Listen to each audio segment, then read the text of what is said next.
in collaboration with the Cyprus Mail. This is the Cyprus News Digest with Rosie Haralambous.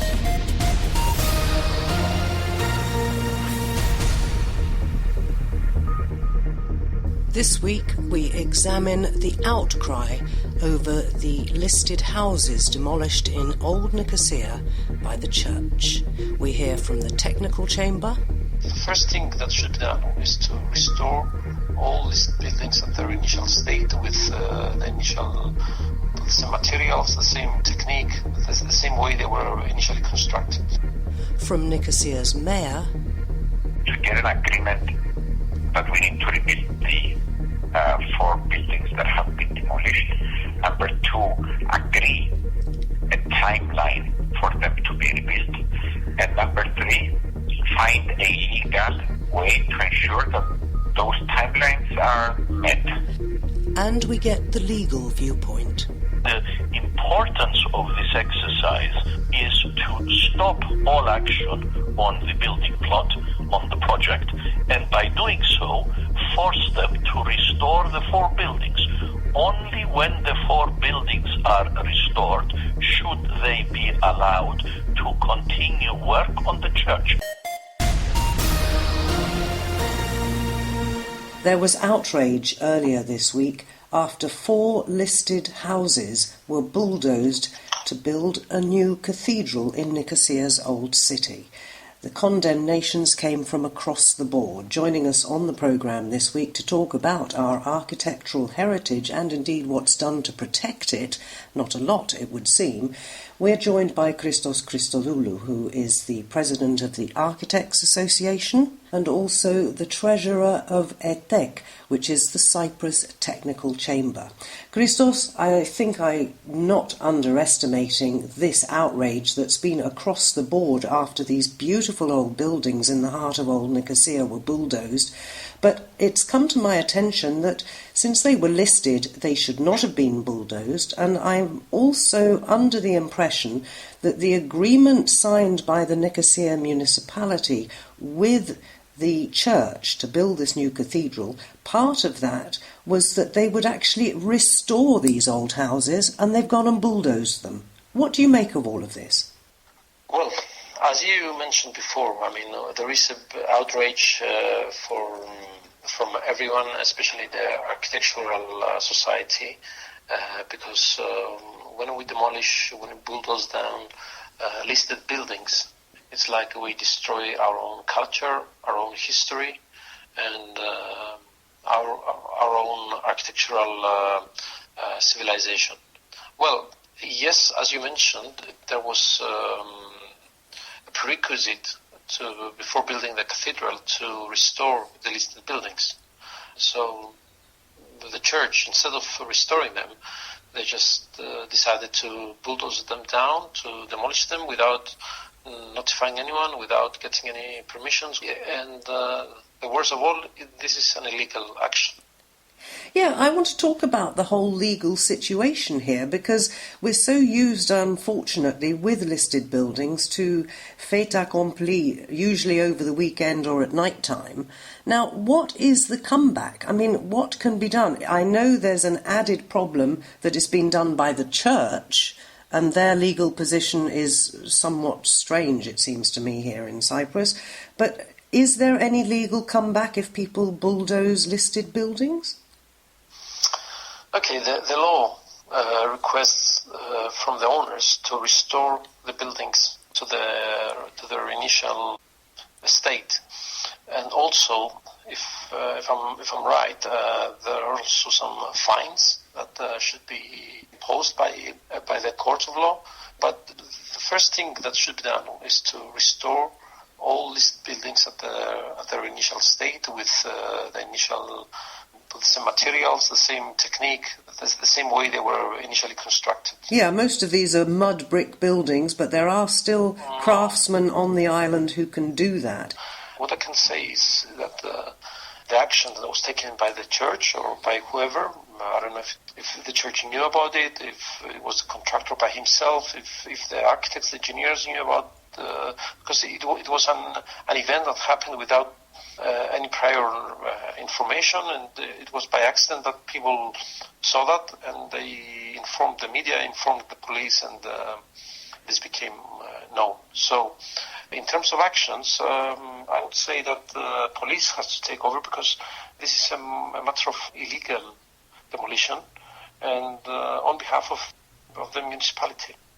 Right, what is the ETEC take on all of this? Because as you just mentioned, architects are involved, and, all right, the contractor, of course, but you don't make plans for a new cathedral and the surrounding area without people who are probably members of ETEC or indeed of the Architects Association. So what's the position of those bodies about architects involved in things like this? It's one thing if ethically we are against or in favor of something, or scientifically, and it's another thing if it's illegal. So the architects and engineers involved in this project, as long as they follow all the legalities, all the instructions, permissions, and what was allowed and not from the municipality permission, the planning authorities, etc., then let's say we cannot really criticize if whatever they did was in their legal right. Now, in terms of the illegal part of it, which is demolishing these buildings, ETEC, the chamber, has a disciplinary board, and I'm sure that will follow this procedure. I'm not saying that the engineers or the architects knew about it, so I cannot say if they're guilty or innocent, but if this was happened with their knowledge or not. But the chamber will be looking into that. The chamber will be definitely looking into that. We have to follow ethical rules and scientific rules, when we apply our professions. So the engineers and the architects should follow these guidelines and these rules. So the chamber will look into it definitely. I'm not sure about the details of this action, and talking about the demolition. I don't know who initiated it, who knew about it, or who didn't. But it was an illegal action, and it was a shame. It's a shame for everyone involved. And from an architect's point of view, if the buildings have to be restored, and looking at the state of them now, actually you have to rebuild. If you don't have the original plans, or indeed are there, presumably since they're listed buildings, somewhere in the town planning department they have the original plans so that they can be rebuilt the way they originally were? From what I know is that the church submitted, the architects submitted drawings of how to restore these buildings initially. So probably there is already ready-made architectural drawings, structural drawings in restoring these buildings. So there is probably a good bulk of information with photographs and drawings. So I think this is the good thing about it, that probably there is enough information for the people involved in the future to restore them. Well, let's certainly hope so, because what a shame. There are so many beautiful old buildings in the centre of Old Nicosia. And thank you very much for joining us. We'll follow this with interest. That is Christos Christodoulou from the Technical Chamber and the Architects Association. Keep up to date with events in Cyprus and around the world with the Cyprus News Digest. And continuing with that story about the demolished buildings, because the outcry has not died down, it's a great pleasure to welcome back to the programme our Mayor of Nicosia. I think I'm right in saying, Konstantinos Georgagis, that it's actually you and your council who are going to be, in a sense, in charge of whatever sanctions are brought to bear on the Archbishopric. I feel the majority of the responsibility, although I don't know all legal statutes, rests with the municipality to implement. Right, now you've been quoted in the press as saying that the Archbishop has said he will rebuild these buildings, but if I'm very frank with you, as I always am, Konstantinos, how can you be sure he will actually do that once the church is finished? it would seem that if you rescinded the building permit for the cathedral until the completion of the complete rebuilding of these houses, then you could be very sure it would be done. First of all, it's very difficult to rescind the license for the and to force people to stop working on the church part. Can I interrupt you there? Because my understanding is that part of the agreement that was signed when permission was given, planning permission for the cathedral, it was that these houses would be restored. So if they have not been restored, then surely you're in a position to say, well, you've reneged on our deal, so we rescind the planning permission until it's done. Correct. I agree with the logic. I'm just saying that it will take some time to implement that because it will eventually go to court. And I don't think it suits the time scales that we have in mind. Or what we are thinking amongst various other options is to see, is first of all, to get a written agreement, which is a great, it's good progress to agree on a timeline of rebuilding these houses and then find a legal way to ensure that these timelines are kept. This is exactly what we will discuss tomorrow during the municipal council meeting. The first step, in my opinion, is to get an agreement that we need to rebuild the 4 buildings that have been demolished. Number 2, agree a timeline for them to be rebuilt. And number 3, find a legal way to ensure that those timelines are met. But since they didn't stick to the original agreement that was part of the planning permission, what on earth makes you think that they will stick to another agreement? Because of the insurances that we will come up with, assuming that is the way we go. In the meantime, what's to happen to these properties? Well, that's part of the what needs to be done. First of all, one of the things that we are, the priority is to clean up the area of the demolished houses and put in a safe place all the material that has fallen due to the demolition. The material is valuable because the idea is to rebuild the certain houses as they were. So it's very important that we keep and we safeguard the material that is lying around. So that would be number 1. When you say we, are you talking about the municipality? We have offered our help as well, yes. Once again, I think taxpayers in Nicosia might say this is the responsibility of the Archbishop, whose contractor did this demolition, so why should everybody else bail him out? We're not bailing anyone out, but I think it's extremely important that we safeguard the material if we want to discuss seriously the eventual rebuilding of the actual houses.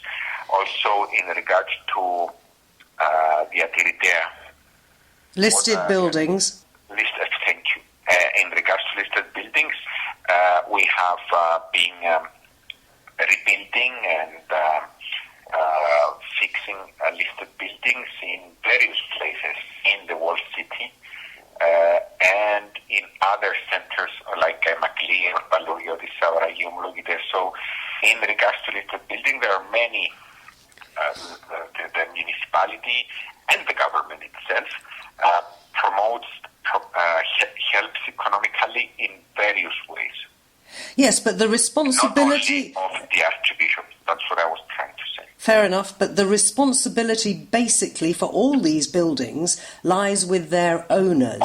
Which brings us to who owns these 4 buildings, because research has come to light that they were actually given as an endowment back, I think, in the 1920s to help people and pupils in need at the Pan-Cyprian Gymnasium. So there's a connection there, and I think the Schools Board of Nicosia is somehow involved, but I haven't had time to look that up, and that the Archbishop was simply sitting on this committee. So if that's the case, they are not technically owned by the Archbishopric. That would be, I don't have an answer for that because I haven't checked that out, but our response would be similar. I mean, they are listed buildings. As we help in preserving listed buildings of anybody else, person or organization in various places in Nicosia and in the whole city. I mean, look what we've done at Termu Street or at the end of the Trikoupioris Hill or at the Dimachia Square or in Kaimakli, anywhere. We do help and we do offer economic and other incentives for people to preserve listed buildings. So in this case, we would also have helped if somebody asked us. So I think us helping right now in preserving the material that is a product of the demolition, I think it's for a good cause, and we should do it immediately so that the material is not lost. So eventually the buildings are rebuilt. Right, fair enough. What is the penalty? I live in a listed building, and if I brought the bulldozers in overnight and knocked it down, what would I be fined? Well, I don't know if you would, it would depend the reason. You are saying that you demolished it without a license. Mm-hmm. Because you could ask for a license, and if the reasons were serious enough, somebody would probably allow you to demolish it. Yes, but if I did it without getting that license, what's the penalty? It depends who gave who would authorize the demolition. Konstantinos, you've misunderstood me. I live in a listed building, and if for whatever reason I decided that I wanted to knock it down, and I didn't tell anybody, I didn't ask for any permissions, what would be the penalty imposed upon me?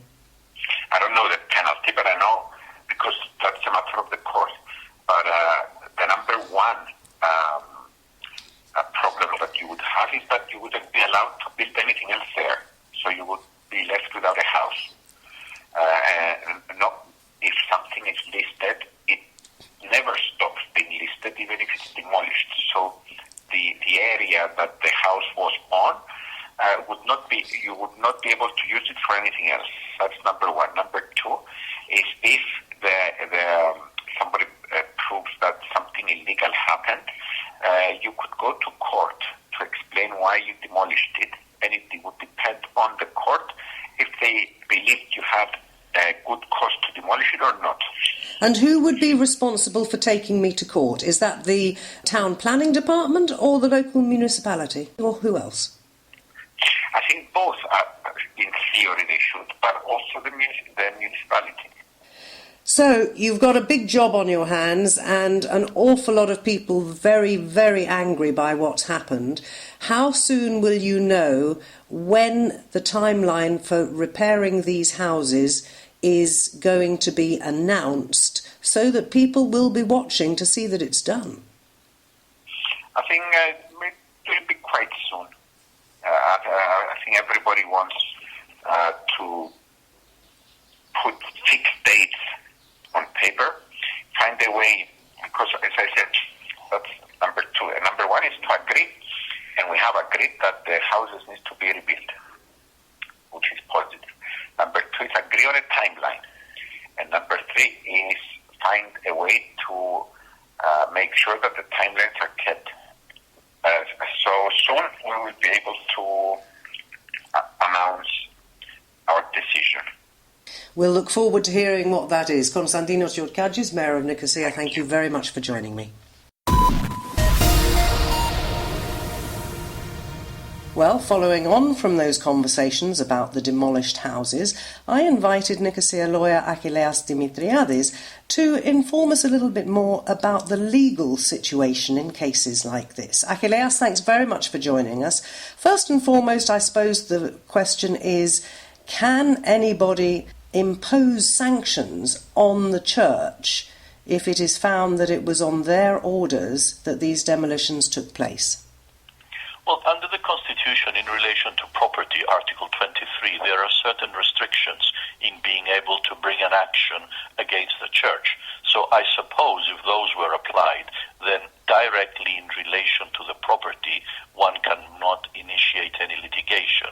But I think there are roundabout ways one can achieve this. For example, if the municipality were to apply to the court to get an injunction for the contractor to stop doing work, that would do the job. So there are ways of moving ahead and blocking this because there is a permit. The terms of this permit, as I understand, are that there was going to be a development of the 4 listed buildings that were knocked down. Obviously, the terms of the permit are not complied with, and therefore action must be taken. Well, I put exactly that point to the mayor, and he said that they were going to hold a meeting, and because court cases took so long and so on, he preferred the option of signing a new agreement with the archbishopric, the church or whatever, that would put in writing that they were going to restore the buildings that had been knocked down, and that there would be a legally mandated timeline for that. He didn't say when it would be, but he seemed to think that despite the fact that the church had reneged, and he did confirm that they did sign that memorandum saying that those houses would be restored, they reneged on that, and he doesn't seem to think that that is enough to stop the construction of the cathedral until those terms are complied with. Well, I don't have the documents with me, and I'm not an expert on construction law, and I wouldn't like to say something more than the mayor. But in my simple logic, if there was an obligation by the archbishop to do something, and he has failed in doing it, what is the guarantee that in the new obligation that he will undertake, he will actually honor it? That is my problem. And I think the only practical way to get the 4 buildings restored is to force the stoppage of the building in relation to the church, and therefore people will start taking note of the wrong they have done. Otherwise, they will simply leave it there, and 6-12 months down the road, they will say, oh, it's an atrocious ruin, let's clean it up, and people will forget. So I think the importance of this exercise, because to my mind there has been a wrong, is to stop all action on the building plot, on the project, and by doing so, force them to restore the 4 buildings. Only when the 4 buildings are restored should they be allowed to continue work on the church. That way, you are clear that the listed buildings will be restored, and they go ahead with the permit that was issued at some point in time. And the point that the mayor made about the length of time it would take the courts to deal with this, what about that? Is there any fast track? Of course there is a fast track. It's called a preliminary injunction. And it's a quick procedure. It's actually a procedure that is exempted from the provisions of the lockdown that we have. The courts still deal with such cases, and there are 2 legs on which one can stand. One are the general terms of the building permit, which I understand the development had a whole plan, and part of the plan was knocked down. And the second, where one can look for actual sanctions, is what is the liability of the person who knocked down the building without a permit to do so. And this is independent of the permit to develop the area. If you want to knock down a house, let alone a listed house, which is not allowed, you need a permit. There was no permit. Therefore, there is most likely criminal liability. That criminal liability first attaches to the person that was operating the digger that knocked it down. And then it goes on to whoever employed him and whoever gave him the contract. That's how you analyze it. And I don't see why a criminal investigation file has not been generated by the police to deal with this crime. So, if the police did go ahead and open a criminal investigation, then it ends up in court. Once again, we're talking about how long it takes. You say this can be done very quickly, at least until an agreement is made and things are put right again. No, but perhaps let me explain, because I think I have confused you and your listeners. There are two procedures. One is the building permit, and the other is the permit to knock down a building. Knocking down the building without a permit is a criminal offense that is unrelated to an injunction, because the building is already knocked down. So the injunction is in relation to a failure to carry out the work in according with the planning permit or the building permit. That's the one you get an injunction. You get this injunction in the civil court. You say this is an urgent matter because these people are going ahead. They're knocking down part of it, which is in breach. We need this to be restored, and therefore everything freezes. And if everything freezes, then you sit down from a position of strength to deal with this matter. Now, what is the position from which they are negotiating? Yeah, it's all very straightforward according to you, but it seems everybody's making it very, very complicated, and I'm not quite sure why. Well, I think the why is obvious. It's the persons that are involved, and it's the stakes that one has to deal with. But the law does not make any discrimination. You knock down a building without a permit, you have to pay the price, and that is criminal liability. You don't follow the building permit, then they stop you, and you abide by the building permit. The least they can do is restore the buildings.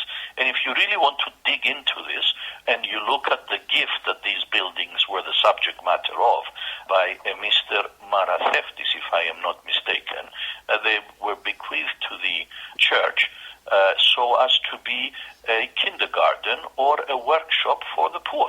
And this was about 70-odd years ago. Mr. Charalambos Maratheftis, in memory of his wife Iphigenia, had donated some of these buildings. Well, this gift has not been dealt with, and I think there are more of these cases around, and perhaps it's a good time for people who have donated property to the church, the living relatives, should perhaps reconsider the matter, because in logic, and most likely in law, if you breach the terms of the gift should be revoked. Yes, it's interesting, because I did look a little bit into that, and my understanding was that the endowment was actually more to do with the Pancyprium Gymnasium. Well, again, I haven't seen the document, so we're just speculating, and I'm reading from the papers and the media. I think the position is that the property was bequeathed, that is correct. The executors of the will were the archbishop, or whoever is archbishop, and whoever is the head of the Pancyprian Kendriko Gymnasio. These were the two persons that were in charge. And apparently, these two persons do not seem to be doing what the gift said they should be doing. Because if the lady wanted it to be a kindergarten or a workshop for the poor of Nicosia, and you see what I see in the newspaper today, I think it is far from it. That brings up another question, of course, as to how these endowments are managed, who sits on the committees, and how often do they meet? Because it seems to me that a lot of them don't meet for 20 years at a time. Yes, well, it used to be the case that the safe donation would be to give it to the church for the various religious and other feelings that people had. That doesn't seem to be the case anymore. People do trusts now. There are other mechanisms to deal with it. But I think there is quite a lot of room for investigation into this. I did some work on the Hadjigeorgakis Kornesios' house, where I am acting as one of the executors, and it was given to the church for certain reasons, and there may be a question as to what they're planning to do. So, again, there is something that has been there for some time. This has brought it up to the surface, and I think we should be doing good by examining these and trying to find out what can or cannot be done with all these properties that the church apparently is administering or maladministering, as the case may be. And of course properties which are very much part of the whole heritage of Cyprus and important, I think, to every citizen. Achilleas, always a pleasure talking to you. Thank you so much for joining us. Thank you very much.